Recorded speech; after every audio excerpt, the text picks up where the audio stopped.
doesn't want to rotate.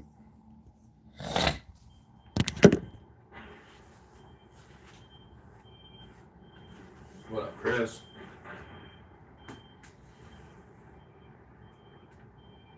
Whatever you were listening to sounded good yesterday. Yeah.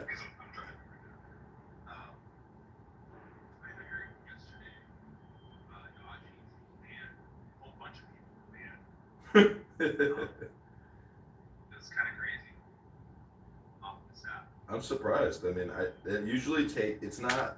I don't think it's usually internal. I think someone always has to report you for them to like take action. Otherwise, they don't really have a system for detecting, vulgarity or whatever it is. Yeah, but it was like a wide band. I was hearing that, like I was in different rooms, and the majority, like not the majority, but it was just very distributed throughout. It wasn't like it was in like the gender war rooms. I mean, it was everywhere. It wasn't just one specific.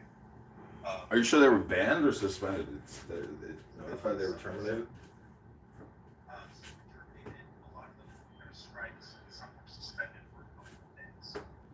Must have been. Was it a room they were in that they were doing or something?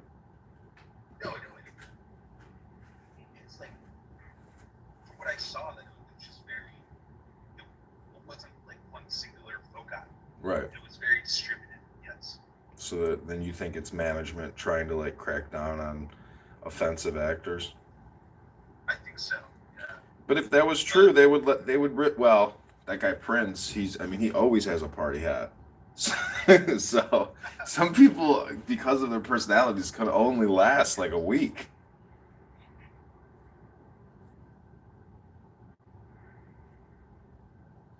But I mean, whatever. I mean, that's the game. You can spin up as many numbers as you want every day. So it doesn't. Oh, really? Yeah. It's like about $1 a year. Oh. Have your own. Yeah. I've tried that, and it didn't work for me. But maybe I didn't try hard enough. Yeah, that's strange.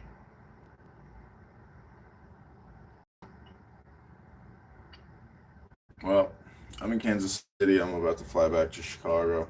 I'm about to do some. How did that report? How did that report go with the furniture? With the what? The furniture that you're buying. Oh, I still haven't been able to get it done, but I got my update in. So, but anyways, the territory manager is conducting a non-criminal investigation into my time and attendance. So, May 9th, I have a meeting, and my union rep is going to be there. But I'm pretty sure he's trying to fire me, and he's so full of shit. Like everybody hates this guy. He's toxic, and the union president like hates him. So that's a good thing. He's just an absolute. He says in his public speech, "I'm not trying to push you out." I'm like everything. I should have recorded him. I really wish I could have recorded him so I could have like done detailed analysis of his inferiority complex.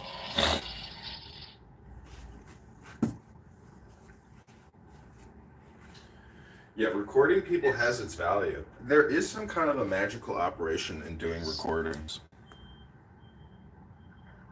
Is there in Chicago? Is it a two-way consent?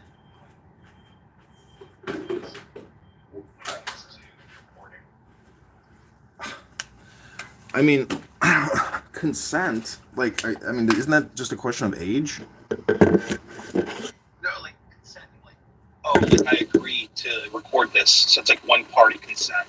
Oh, I see. So, like two-party consent, where like the two agents on either side, they have to agree to be recorded, or just one. Have you ever heard a lawsuit of somebody being sued for making a recording? No.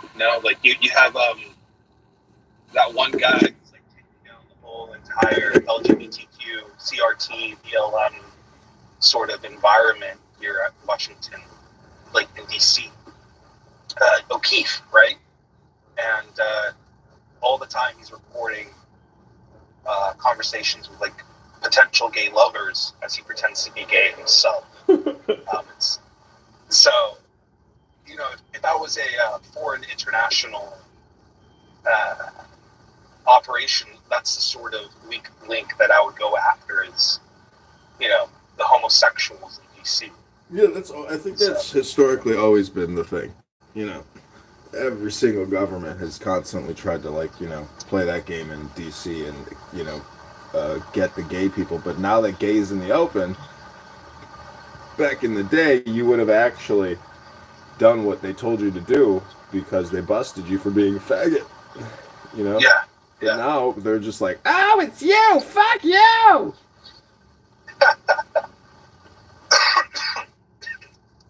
And then you had, what's his name? Mr. Wheely, the governor of Texas. He cracked down on a protest recently. On what? Against a protest. Oh. Against, in one of the universities. He sent in the National Guard. Yeah, I saw that. Saving the Jewish lives, those poor little innocent Jewish children. It's interesting to see how a woman had that connection with nature.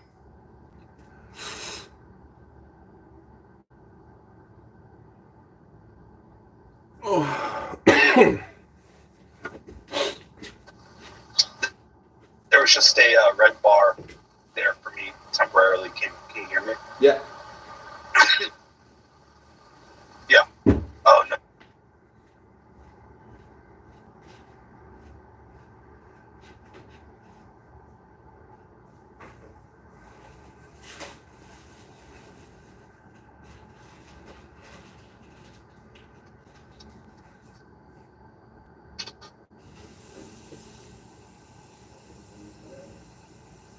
I agree with you. Like they're tapped in like some sort of creative force.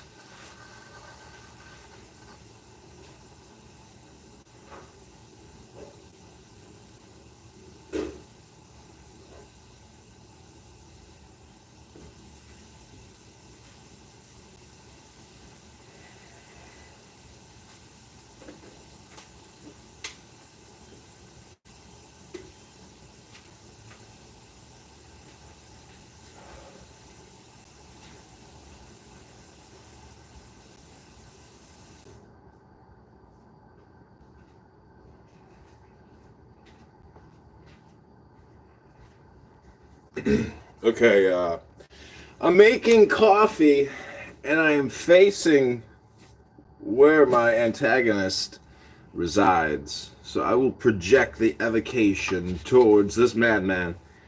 From the abyss, the horrible lone world of agony, more sharp than moonbeams strike the shaken glacier, with bitter cries hurled as the avenger lightning. Swiftly whirled, it flings in circles, closing serpent-like on the abominable devil horde. I sub into the mastery of the sword.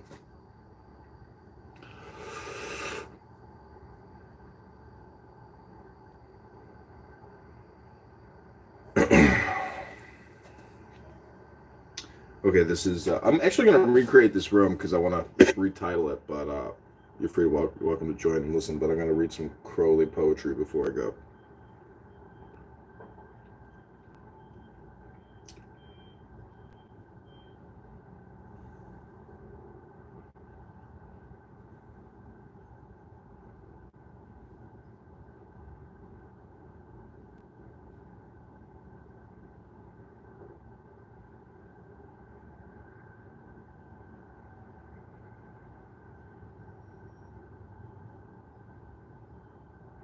Okay, everybody, this is Thelema Magic.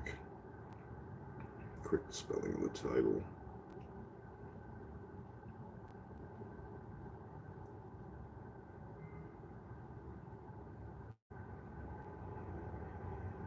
Thelma Magic. Oh well. I kind of want to get the title right, so I'll recreate this room.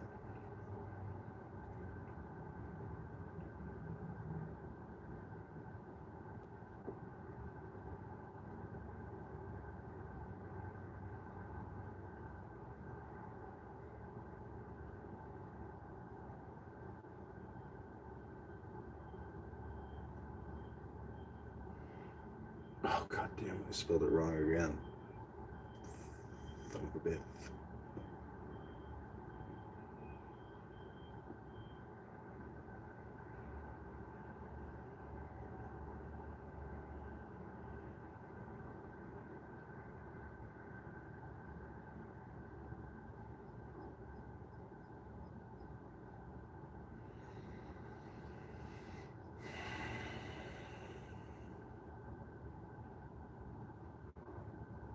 Look, everybody, this is Thelema Hypnosis Magic with Aleister Crowley.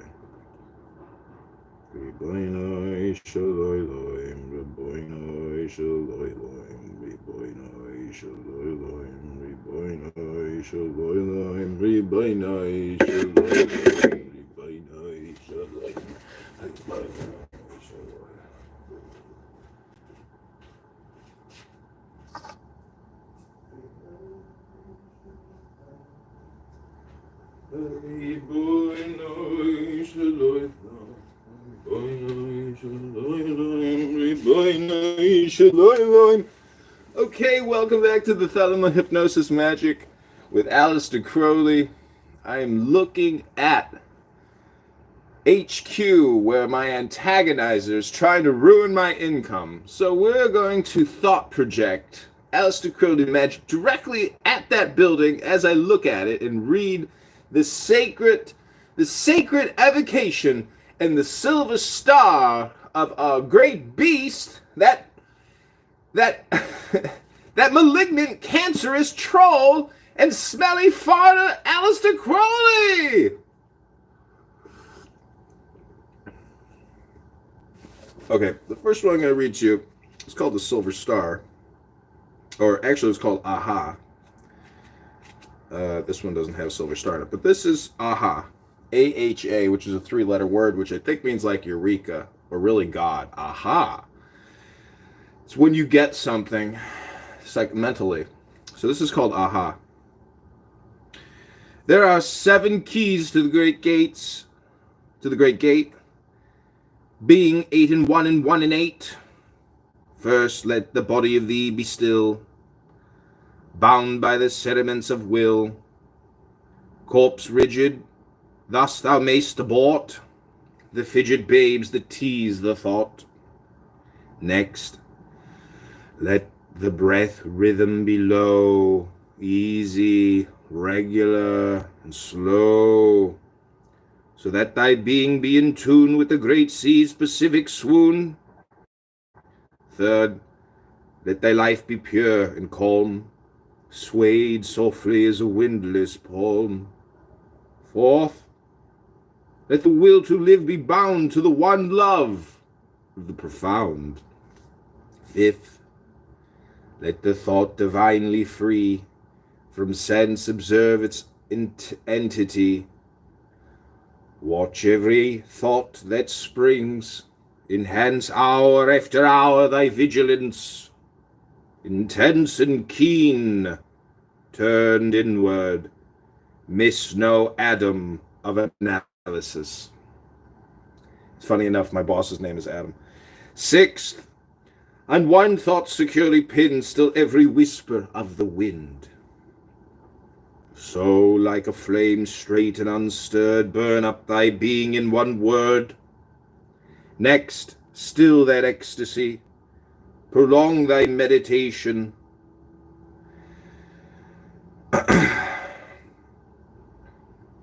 Sorry, I lost my place here. Next, still that ecstasy, prolong thy meditation, steep and strong, slaying even God, should he distract thy attention from the chosen act. Last, all these things in one o'erpowered, time that the midnight blossom flowered, the oneness is. Yet even in this, my son, thou shalt not do amiss if thou restrain the expression. Shoot thy glance to rapture's darkling root, discarding name, form, sight, and stress, even of this high consciousness. Price to the heart, I leave thee here. Thou art the master, I revere. thy radiance that rose afar, O brother of the silver star. Ding! Okay, that's Crowley's Aha. It's there's one other book in here, book in here called Samadhi. It's a guide for inducing yourself into, I believe, delta brainwave state, but it's really how to do meditation. Oh yeah, I'll read it to you. It's called Samadhi.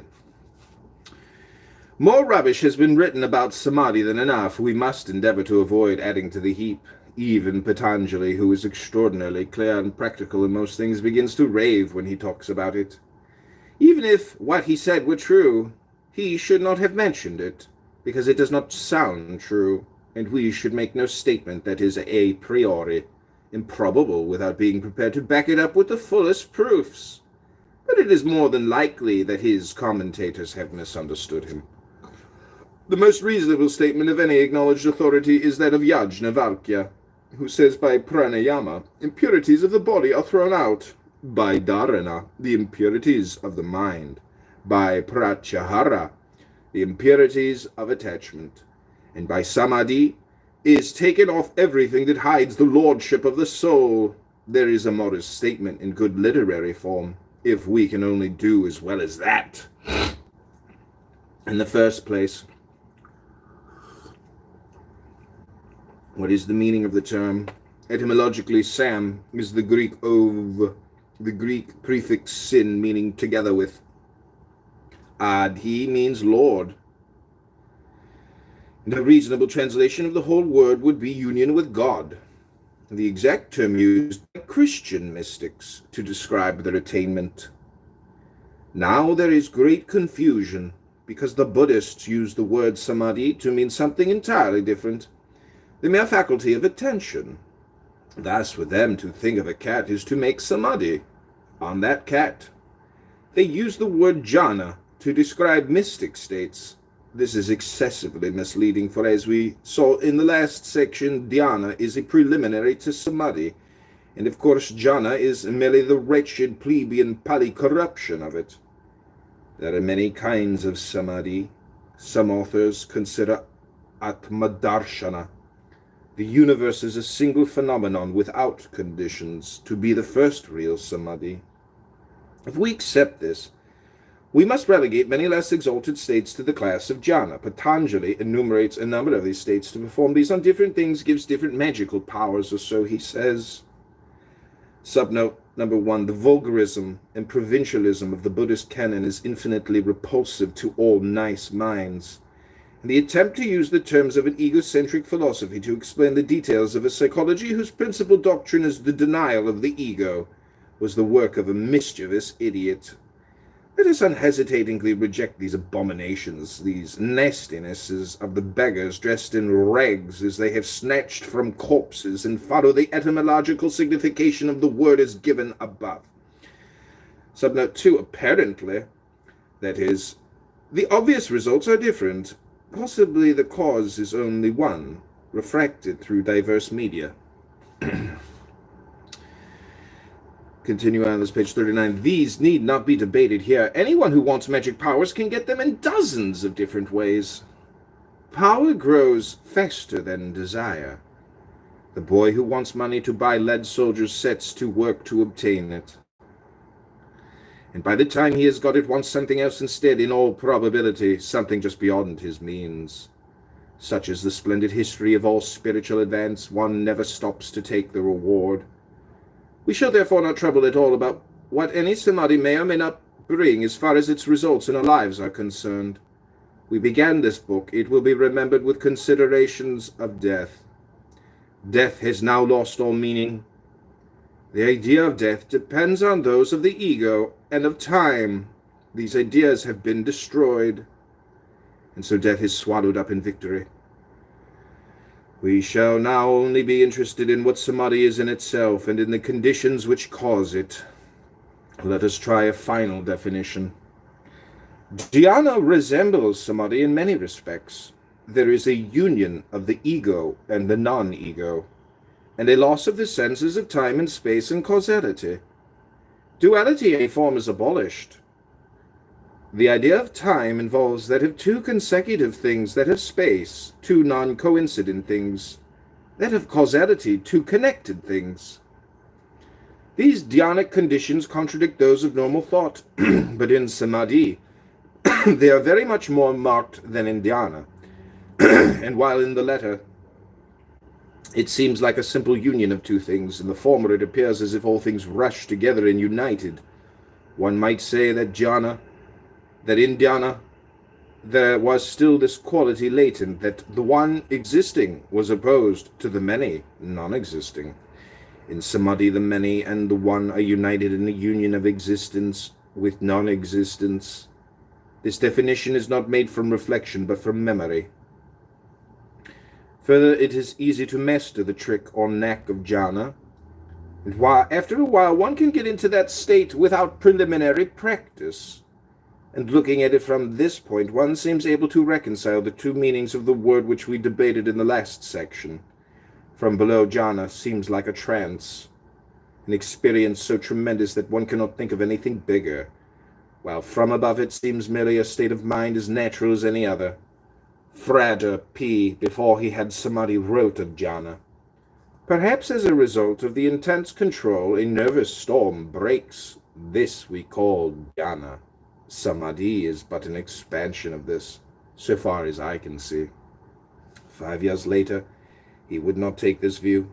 He would say perhaps that dhyana was a flowing of the mind in one unbroken current from the ego to the non-ego without consciousness of either, accompanied by a crescent wonder and bliss. He can understand how that is the natural result of jhana, but he cannot call dhyana in the same way the precursor of samadhi. Perhaps he does not really know the conditions which induce samadhi. He can produce dhyana at will in the course of a few minutes' work, and it often happens with apparent spontaneity. With samadhi, this is unfortunately not the case. He probably can get it at will, but could not say exactly how or tell how long it might take him, and he could not be sure of getting it at all. I'm going to continue reading this, but as I read this, I am thinking about my boss Adam and a memorandum I'm going to write detailing a toxic work environment and sexual harassment, and I'm going to repeat what I did to him. And anyways, I'm just telling you that every action has an opposite and equal reaction, and when somebody takes action against you, if you don't take action against them, they will win. And so you have to create a neutrality or an equilibrium in a conflict, and that means being aggressive if they're going to be aggressive. And I don't mean it like face to face. I mean all through paperwork. The paperwork tells the story, not the emotional discharge when we get on the phone. The paperwork is the only real thing. So anyways, that's what I'm going to do. I'm going to write up a memo and send it to my union rep. And depending on her response, I may or may not send it to my manager's boss, which would basically cause a major shitstorm for him and for me. It would throw things, it would like throw the... who knows what'll happen, but it's magic. This is actually that's the thing about magic, is people don't realize that your words are the power. And if you're just going to do stupid content like Melinda French Gates, Bill Gates' wife, and just disgrace herself with nonstop content about empowering women and giggling and laughing and being like a pretty little old woman who's not pretty and young anymore, but she's trying to act like a teenager. It's her Instagram reeks of she's not a mystic. She's been a mother and she's been kept in the dark. So now she's trying to play the role of a mystic on Instagram, and it's not working well. It doesn't look good. But anyways, I think what I'm saying is true. I think I do. I don't know if I should. That's the thing. It's like you could say it, but then you're like, oh, maybe I should just remain silent and say nothing. And that's the best course of action for everything. So I don't know. Maybe I'm going crazy. Anyways. Continuing on. One feels sure that one can walk a mile along a level road. One knows the conditions, and it would have to be a very extraordinary set of circumstances that would stop one. But though it would be equally fair to say I have climbed the Matterhorn and I know I can climb it again, yet there are all sorts of more or less probable circumstances, any one of which would prevent success. Now we do know this, that if thought is kept single and steady, dhyana results. We do not know whether an intensification of this is sufficient to cause samadhi, or whether some other circumstances are required. One is science, the other empiricism. One author says, unless memory deceives, that 12 seconds steadiness is dharana, 144 dhyana, and 1728 samadhi. And Vivekananda, commenting on Patanjali, makes jhana a mere prolongation of dharana, but says further, suppose I were meditating on a book, and I gradually succeeded in concentrating the mind on it, and perceiving only the internal sensation, the meaning unexpressed in any form. That state of dhyana is called samadhi. Other authors are inclined to suggest that samadhi results from meditating on subjects that are in themselves worthy. For example, Vivekananda says, think of any holy subject, and explains this as follows. This does not mean any wicked subject. Vatapi would not like to say definitely whether he ever got dhyana from common objects. He gave up the practice after a few months and meditated on the kakras. Also, his dhyana became so common that he gave up recording it. But if he wished to do it this minute, he would choose something to excite his godly fear or holy awe or wonderment. There is no apparent reason why dhyana should not occur when thinking of any common object of the seashore, such as a blue pig. But Fratapi's constant reference to this as the usual object of his meditation need not be taken au pied de la lettre. His records of meditation contain no reference to this remarkable animal. It will be a good thing when organized research has determined the conditions of samadhi, but in the meantime there seems no particular objection to our following tradition and using the same objects of meditation as our predecessors, with the single exception which we shall note in due course. Subnote 1 or 4. It is rather a breach of the skepticism which is the basis of our system to admit that anything can be in any way better than another. Do it thus. A is a thing that B thinks holy. It is natural, therefore, for B to meditate on it. Get rid of the ego. Observe all your actions as if they were another's, and you will avoid 99% of the troubles that await you. The first class of objects for serious meditation, as opposed to preliminary practice, in which one should keep to simple recognizable objects whose definiteness is easy to maintain in various parts of the body. The Hindus have an elaborate system of anatomy and physiology which has apparently no reference to the facts of the dissecting room. Prominent in this class are the 7 chakras, which will be described in Part 2. There are also various nerves, equally mythical. The second class is objects of devotion, such as the ideal form of the deity, or the heart or body of your teacher, or of some man whom you respect profoundly. This practice is not to be commended because it implies a bias of the mind. You can also meditate on your dreams. This sounds superstitious, but the idea is that you have already a tendency, independent of your conscious will, to think of those things which will consequently be easier to think of than others. That this is the explanation is evident from the nature of the preceding and subsequent classes. You can also meditate on anything that especially appeals to you. But in all this one feels inclined to suggest that it will be better and more convincing if the meditation is directed to an object, which in itself apparently unimportant. One does not want the mind to be excited in any way, even by adoration. See the 3 meditative methods in Liber Triple H Equinox 6. At the same time, one would not like to deny positively that it is very much easier to take some idea towards which the mind would naturally flow. The Hindus assert that the nature of the object determines the samadhi, that is, the nature of those lower samadhis which confer so-called magic powers. For example, there are the yoga pravriti, meditating on the tip of the nose. One obtains what may be called the ideal smell, that is, a smell which is not any particular smell, but is the archetypal smell, of which all actual smells are modifications. It is the smell which is not a smell. This is the only reasonable description, for the experience being contrary to reason, it is only reasonable that the words describing it should be contrary to reason too. Similarly, concentration on the tip of the tongue gives the ideal taste on the dorsum of the tongue, ideal contact. Every atom of the body comes into contact with every atom in the universe all at once. is the description Bhikkhu Ananda Mateya gives of it. The root of the tongue gives the ideal sound, and the pharynx the ideal sight. The samadhi par excellence, however, is Atma Darshana, which for some and those not the least instructed is the first real samadhi, for even the visions of God and of the self are tainted by form.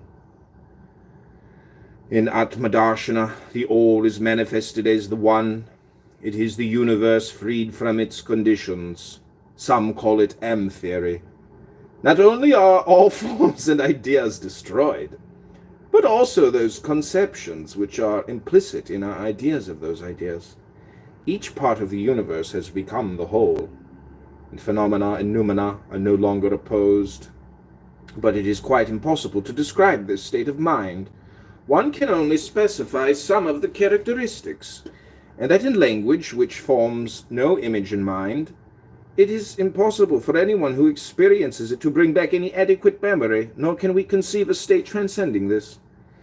There is, however, a very much higher state called Shiva Darshana, of which it is only necessary to say that it is the destruction of the previous state, its annihilation. And to understand this blotting out, one must not imagine nothingness, the only name for it, as negative but as positive. The normal mind is a candle in a darkened room. Throw open the shutters and the sunlight makes the flame invisible. That is a fair image of dhyana.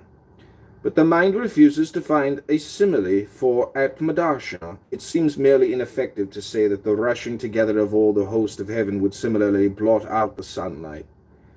But if we do say so and wish to form a further image of Shiva Darshana, we must imagine ourselves as suddenly recognizing that this universal blaze is darkness. Not a light, extremely dim compared with some other light, but darkness itself. It is not a change from the minute to the vast, or even from the finite to the finite. It is the recognition that the positive is merely the negative. The ultimate truth is perceived not only as false, but as the logical contradictory of truth. It is quite useless to elaborate this theme, which has baffled all other minds hitherto. We have tried to say as little as possible rather than as much as possible. Still further from our present purpose would it be to criticize the innumerable discussions which have taken place as to whether this is the ultimate attainment or what it confers. It is enough to say, it is enough if we say that even the first and most transitory of jhana repays 1,000-fold the pains we have taken to attain it. And there is this anchor for the beginner, that his work is cumulative. Every act directed towards attainment builds up a destiny which must someday come to fruition. May all attain! Subnote. Here the dictation was interpreted by very prolonged thought due to the difficulty of making the image clear, Virakram. Yet all this has come of our desire to be as modest as Yajnavalkya. Okay, so I hope you have a deeper understanding of essentially meditation, or what I would call gnosis. I mean, that's what he's talking about with the Christian mystics. Okay, so this is the final piece I'm going to read. I hope you're enjoying this. Kirsten Hermes. This is called The Evocation by Aleister Crowley. From the abyss, the horrible lone world of agony, more sharp than moonbeam strike, the shaking glacier, my bitter cry is hurled, as the avenger lightning, swiftly whirled, it flings in circles, closing serpent-like on the abominable devil horde I summon to the mastery of the sword.